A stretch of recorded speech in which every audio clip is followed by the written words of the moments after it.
नमस्कार, स्वागत है सम्राट क्लासेस बाय अरुण में। मैं अरुण शुक्री कुशवाहा।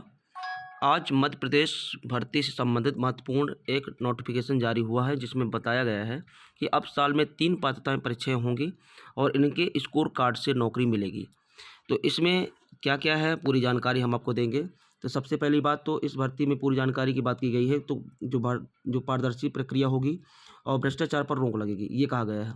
दूसरी चीज़, समान अवसर होंगे, योग्य उम्मीदवारों को मौका मिलेगा।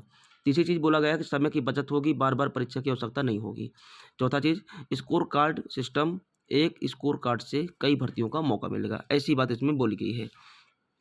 इसके बाद क्या है नई भर्ती प्रक्रिया, इसमें हम चर्चा करें। प्रदेश में सरकारी भर्ती की पूरी प्रक्रिया बदलने जा रही है। राज्य सरकार ने नए भर्ती नियमों पर नए नियमों का ड्राफ्ट जारी कर दिया है। इसके तहत अब मध्य प्रदेश लोक सेवा आयोग एमपीपीएससी को छोड़कर लगभग सभी सरकारी पदों पर केवल जो भर्ती होगी वो केवल कर्मचारी मंडल ईएसबी जरिए होगी। इस नई व्यवस्था 1 अक्टूबर 2026 से लागू होगी। 2013 के पुराने नियमों की जगह लेगी। सरकार ने इन नियमों पर 5 जून 2026 तक आम लोगों से आपत्तियां और सुझाव मांगे हैं। ठीक है, इसमें कई सारे प्रश्न भी पूछे गए हैं कि यानी कि स्कोर कार्ड वो कब तक मान्य होगा, तो वो लगभग 2.5 साल तक मान्य होगा, है ना। कौन कौन सी पात्रता परीक्षाएं होंगी और इनका स्कोर उपयोग क्या होगा। ये 3 तरह की परीक्षाएं होंगी और संयुक्त, जैसे संयुक्त, इसके बाद संयुक्त तकनीक पात्रता परीक्षा होगी और संयुक्त सामान्य पात्रता परीक्षा होगी, है ना। इसमें सब शामिल है इसमें। और शिक्षक पात्रता परीक्षा स्कूल शिक्षकों के लिए कुल मिलाकर एक पात्रता परीक्षा शिक्षकों वाली है, जिसको बार बार देने की आवश्यकता नहीं होगी। लेकिन भर्ती के लिए ये 3 साल 2.5 साल तक ही मान्य रहेगी। लेकिन शिक्षकों के लिए अगर केवल स्कोर कार्ड सब अनलिमिटेड वैलिड रहेगा। और लेकिन जब भर्ती होंगे तो उसके 2.5 साल पहले आपको अगर मेन देना है तो उसमें पेपर देना पड़ेगा आपको।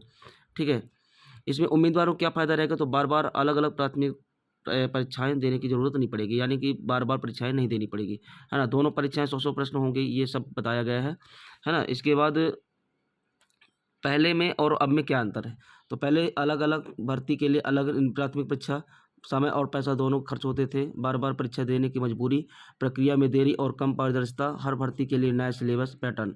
लेकिन अब क्या होगा, 3 पात्रता परीक्षाएँ साल में होंगी और वो एक बार में होगी। ठीक है, स्कोर कार्ड से कई भर्तियों में मौका मिलेगा, समय, पैसा, मेहनत दोनों बचत होगी, है ना। और पूरी प्रक्रिया ऑनलाइन और पारदर्शी होगी, एक समान सिलेबस और पैटर्न होगा।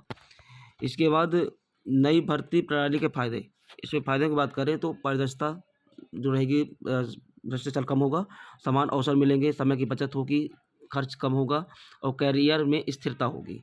ठीक है, और ये नियम मैंने पहले बता दिया है 1 अक्टूबर 2026 से लागू होगा और जो है नियम 2013 के नियम समाप्त हो जाएंगे और 5 जून 2026 तक इसके सुझाव मांगे गए हैं। ठीक है,